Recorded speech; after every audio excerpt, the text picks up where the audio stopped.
Hi, how are you? Today, our topic is microbial biotechnology and its applications, uses. It's all about the application and uses of uh, microbial biotechnology. And in this particular chapter, we will discuss enzyme, microbial biotechnology. So, microorganisms as tools. तो इसमें होता यूँ है कि microorganism as a tool इस्तेमाल होते हैं for production of okay. So इसमें ये होता है कि जितने भी माइक्रो ऑर्गेनिजम्स हैं वो इस्तेमाल होते हैं एंजाइम प्रोडक्शन के लिए, ठीक है। माइक्रोब इस्तेमाल होते हैं तो दो किस्म के फिर और एंजाइम प्रोडक्शन होती है, एक एक्स्ट्रा सेलुलर और इंट्रा सेलुलर होती है।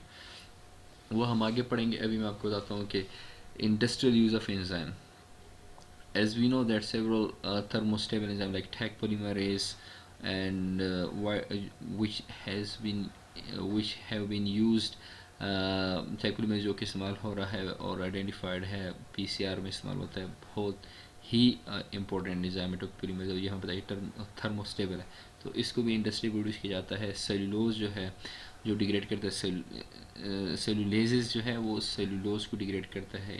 इकोलाई के अंदर से हम उसको निकलाते हैं, इकोलाई के ज़रिए उसको प्रोड्यूस करते हैं। इसके बाद जो माइक्रोबियल बायोटेक्नोलॉजी में जो द डेनिम जीन जो है ये सेलुलेज के थ्रू इसको ट्रीट किया जाता है और जिससे सेलुलोज को फेडेड लुक और टेक्सचर मिलता है उस सॉरी डेनिम जीन्स को, ठीक है।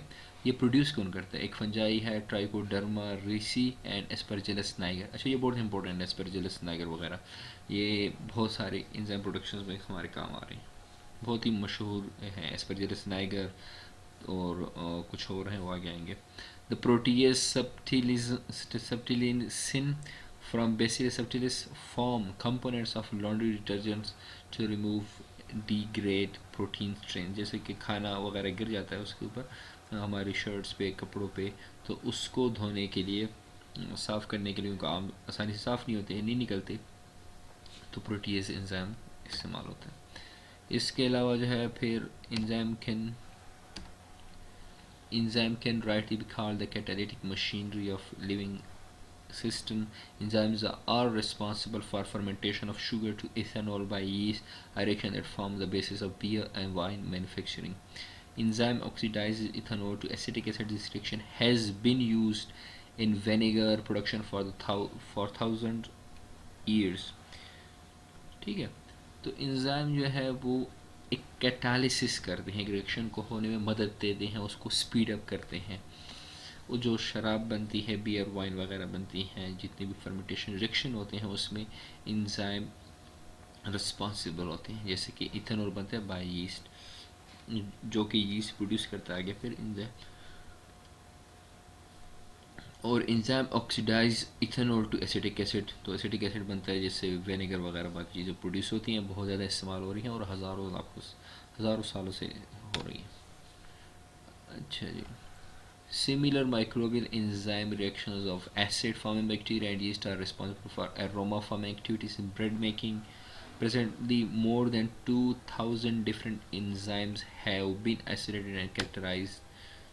More than 75% of industrial enzymes are hydrolases. 40% of all enzyme cells are protein degrading enzymes. Enzyme production by microbial fermentation, how it occur, so we will discuss here.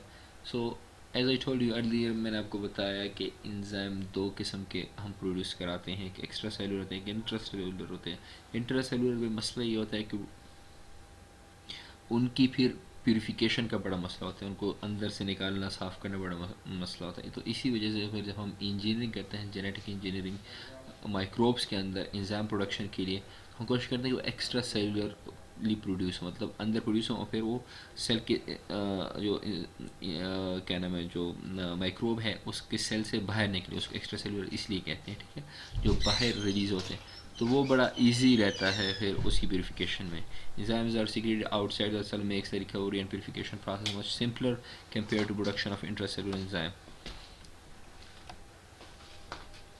Intracellular enzyme must be purified from thousands of different cells, proteins, and other components. The organism producing the enzyme should have a grass status. Grass status का मतलब ये कि generally regarded as safe, तो वो बहुत ज़रूरी है क्योंकि आगे बहुत सारी चीज़ों में उसका इस्तेमाल होना होता है, फूड में भी होना होता है मुख्तलिफ उसमें. The organism should be able to produce high amount of desired enzyme in a reasonable time frame. अब ये ना हो कि एक माइक्रो ऑर्गेनिज्म है वो बहुत थोड़ा सा इंजाइम प्रोड्यूस कर रहा है.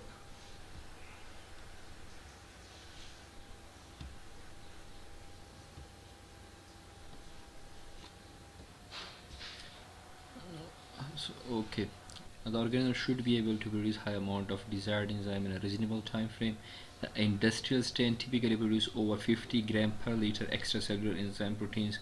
Most of the industrial enzymes are produced by a relatively few microbial hosts like Aspergillus and Trichoderma fungi, Streptomyces and Bacillus. तो इन सब जो ये जो इन क्या नाम है फंगस है, बैक्टीरिया है, मुख्तलिफ जो माइक्रो ऑर्गेनिजम्स हैं, इनके थ्रू जो इंजाइम प्रोड्यूस होते हैं industrially.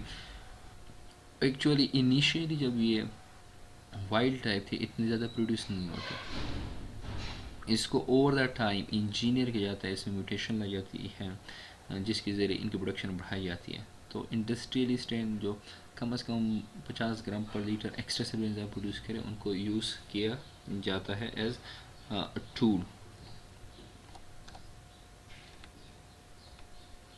Most of the industrially used microorganisms have been genetically modified to overproduce their desired activity and not to produce undesired side effects.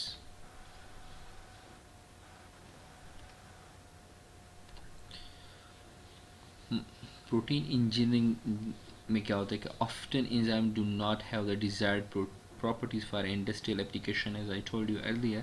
For example, extreme thermostability or overproduction of the enzyme.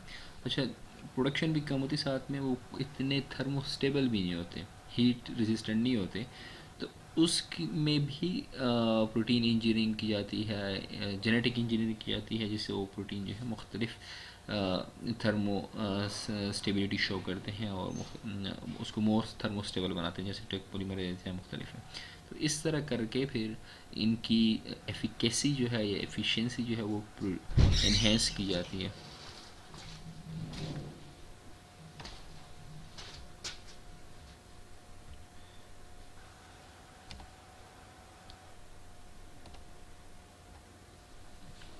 Okay, protein engineering is used to improve commercially available enzymes to be a better industrial catalyst.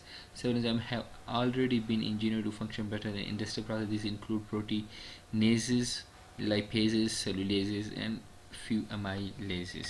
ये बहुत important enzyme है. Xylinase from fungus Trichoderma sps is a good example of an industry example of an industrial enzyme used in pulp and paper industry and need to be stable in high temperature. Xylinase is a good example of engineered enzyme from Trichoderma. Its xylinase has been purified and crystallized by design mutagenesis. Its thermal stability has been increased about 2000 times at 70 degrees centigrade and its pH optimum shifted towards alkaline region by 1 pH unit. So ये दो जो चीज़ें हैं कि इनकी जो 70 degree पर जो हीट को बर्दाश्त करने की काबिलियत है इस ज़ाइलिनेस एंजाइम की, इसको भी म्यूटेजेनेसिस के ज़रिए, मतलब इसमें ट्राइकोडर्मा के अंदर म्यूटेशन लाई गई जिसके ज़रिए गुड म्यूटेशन लाई गई जिसके ज़रिए इसकी ये दो चीज़ें बढ़ाई गई. एक तो अल्कलाइन की तरफ 1 यूनिट पीएच बढ़ाई गई, दूसरा टेम्परेचर बढ़ाया गया बर्दाश्त करने का रेंज बढ़ा. तो वो फिर आप इसको इंडस्ट्री में इजीली यूज़ कर सकते हैं. Enzyme technology involves how to use enzyme. The simplest way to use enzyme is to add them into a process stream where they catalyze the desired reaction and gradually inactivate during the process. Example: liquefaction of starch with amidases, bleaching of cellulose pulp with xylenases, or use of enzyme in animal feed.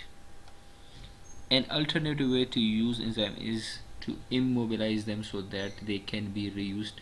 So हम आगे फिर पढ़ेंगे।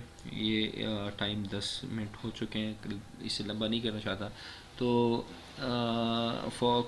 Folks please subscribe करें, like करें, share करें, do support me please, do support me, I will appreciate this.